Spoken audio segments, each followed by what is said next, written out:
These Ephesians live in a place where the depravity of man is constantly on display. It's in full swing. There is all manner of wickedness that goes on, all manner of blasphemy. The various religious groups and the various types of what we might call cults or whatever in Ephesus, the worship of the goddess Diana, involved such heinous practices that should bring us all to tears.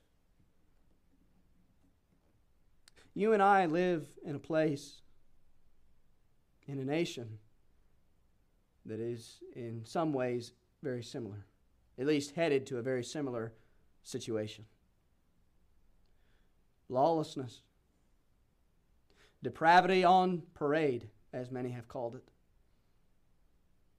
Open wickedness, open season for all manner of sin.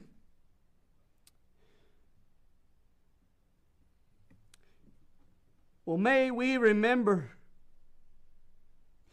that salvation is all by grace through faith and is the work of God from beginning to end.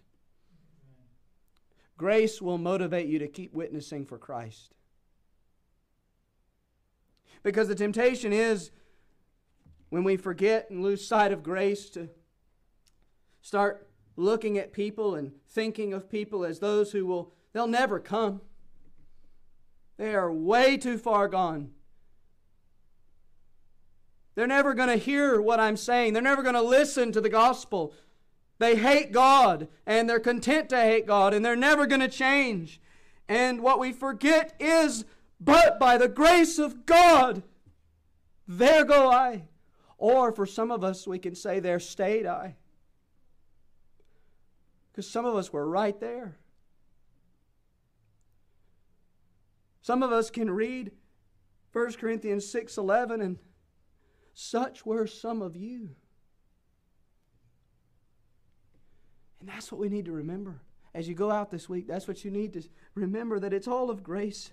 And then, since it is all of grace, since it is all of God, and since He has a people in the earth that will believe on Christ, and He has chosen the means of preaching the gospel and sharing Christ with sinners as the means to bring them, let us all here, let every Christian look at the lost around us as potential trophies of grace and not fall into looking at them as future firewood for hell,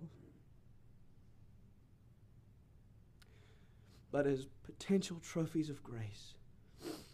And the worse they are, may we long for their salvation all the more. The Apostle Paul,